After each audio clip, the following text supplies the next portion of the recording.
Terima kasih kami sampaikan kepada fraksi Partai Keadilan Sejahtera. Setelah mendengarkan pendapat fraksi Partai Demokrat dan fraksi Partai Keadilan Sejahtera, selanjutnya kami akan menanyakan kepada fraksi lainnya, apakah rancangan undang-undang tentang kesehatan dapat disetujui untuk disahkan menjadi undang-undang? Setuju. Jadi fraksi PDI Perjuangan, fraksi Partai Golkar, fraksi Partai Gerindra, fraksi Partai Nasdem, fraksi Partai Kebangkitan Bangsa, fraksi Partai Amanat Nasional, dan fraksi Partai Persatuan Pembangunan. Setuju ya? Setuju.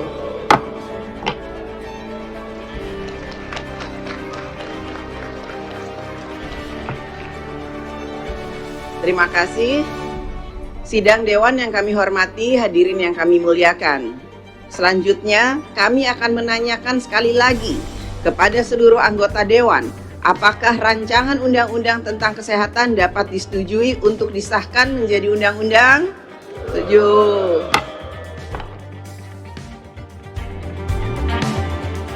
DPR resmi mengesahkan Omnibus Law RUU Kesehatan menjadi undang-undang pada Selasa 11 Juli.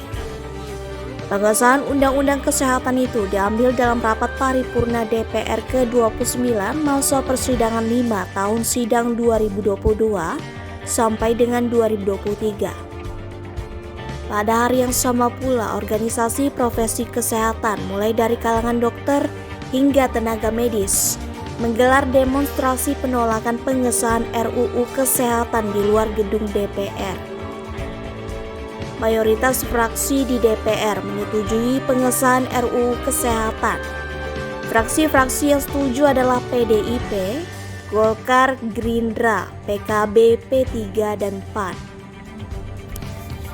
Fraksi Nasdem menerima dengan catatan terkait mandatory spending. Hanya fraksi Partai Demokrat dan PKS yang menolak pengesahan RUU Kesehatan. Proses pengesahan ballot ini diwarnai sejumlah protes, terutama dari 5 organisasi profesi di Indonesia. Ikatan Dokter Indonesia atau IDI, Ikatan Bidan Indonesia atau IBI, Persatuan Perawat Nasional Indonesia PPNI, Persatuan Dokter Gigi Indonesia PDGI, Ikatan Apoteker Indonesia atau IAI. Selain itu, Yayasan Lembaga Konsumen Indonesia atau YLKI ikut mengkritisi pengesahan RUU Kesehatan. Protes terhadap Omnibus Law Kesehatan ini telah dimulai sejak September 2022. 5 organisasi profesi mempertanyakan transparansi proses pembahasan Omnibus Law Kesehatan. Mereka mengkritik balik DPR yang dinilai tidak melibatkan mereka dalam proses penyusunan RUU tentang kesehatan.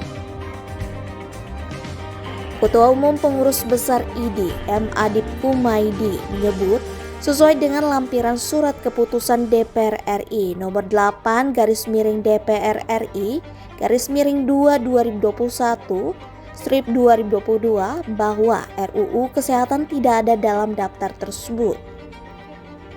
Namun kemudian berdasarkan berita yang diunggah melalui laman DPR per 29 Agustus, tertulis bahwa RUU tentang kesehatan masuk dalam prioritas prolegnas perubahan ketiga tahun 2020 sampai dengan 2024. Para organisasi profesi memprotes lantaran RUU Kesehatan dengan sistem Omnibus Law akan menghilangkan sejumlah UU profesi yang sudah ada. UU profesi itu meliputi Undang-Undang Nomor 29 Tahun 2004 tentang Praktik Kedokteran, Undang-Undang Nomor 36 Tahun 2014 tentang Tenaga Kesehatan, Undang-Undang Nomor 38 Tahun 2014 tentang Keperawatan, Undang-Undang Nomor 4 Tahun 2019 tentang Kebidanan.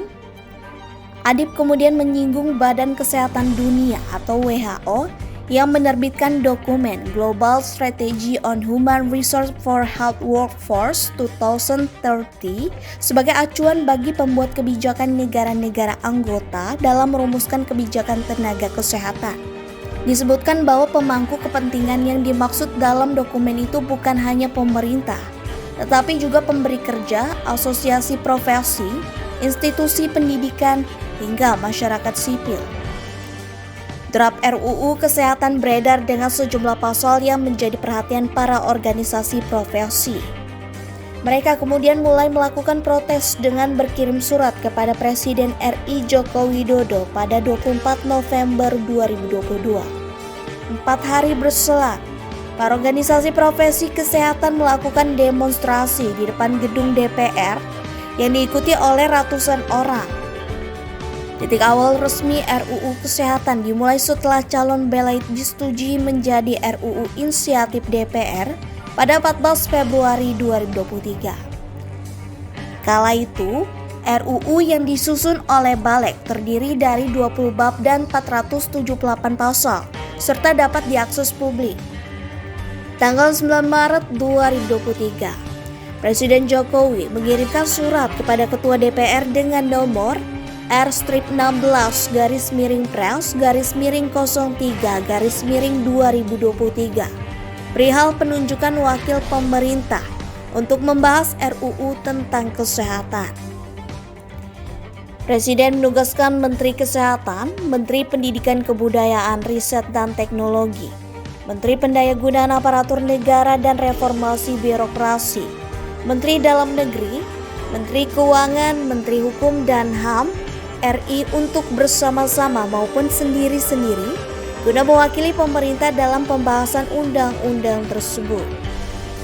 Selanjutnya, dalam rapat konsultasi pengganti rapat BAMUS DPR RI tanggal 3 April 2023, diputuskan bahwa pembahasan RUU tentang kesehatan ditugaskan kepada Komisi 9 DPR RI.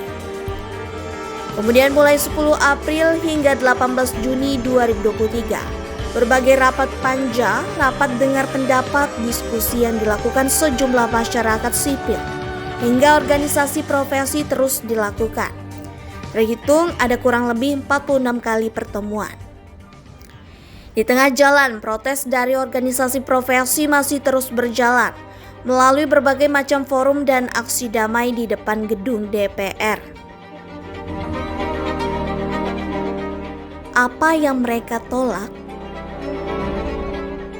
Pertama, mereka menilai RUU Kesehatan berpotensi menimbulkan ketidakpastian hukum terkait organisasi keprofesian, baik kedokteran, kedokteran gigi, keperawatan, kebidanan, dan apoteker. Menurut mereka, dalam RUU ini, 9 undang-undang yang terkait keprofesian dan kesehatan dihilangkan. Organisasi profesi menilai penghapusan undang-undang yang secara khusus atau lex specialis mengatur tentang keprofesian itu akan berdampak pada kepastian hukum profesi.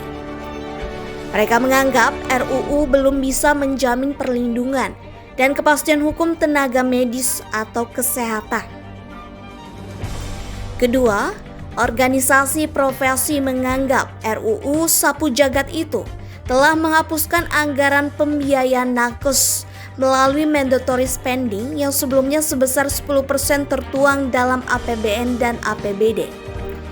Ketiga, organisasi profesi mengatakan pasal terkait aborsi dalam RUU Kesehatan dapat berpotensi meningkatkan angka kematian. Sebelumnya, pasal aborsi mengatur maksimal 8 minggu. Akan tetapi dalam RUU ini, aborsi diperbolehkan hingga 14 minggu. Dalam UU yang disahkan aturan ini sudah tidak tertulis, lantaran menurut Kemenkes sudah diatur melalui KUHP. Keempat, organisasi profesi juga menilai pembahasan RUU Kesehatan terkesan terburu-buru, alias dikebut untuk disahkan. Kelima, mereka menyebut dalam penyusunan hingga pembahasan 5 organisasi profesi sebagai pemangku kepentingan tidak dilibatkan. Keenam, organisasi profesi juga menyoroti RUU Kesehatan yang disebut memperbolehkan dokter asing untuk berkarya di Rumah Sakit Indonesia. Organisasi profesi menilai impor tenaga kesehatan asing dapat berisiko terhadap pelayanan kesehatan masyarakat. Sebelumnya, ada pula sejumlah protes terkait organisasi profesi yang dikebiri melalui klaim simplifikasi aturan. Seperti rekomendasi organisasi profesi dihapus dalam syarat pembuatan surat izin praktik atau SIP, surat tanda registrasi, STR berlaku seumur hidup, hingga potensi kriminalisasi tenaga medis dan nakes.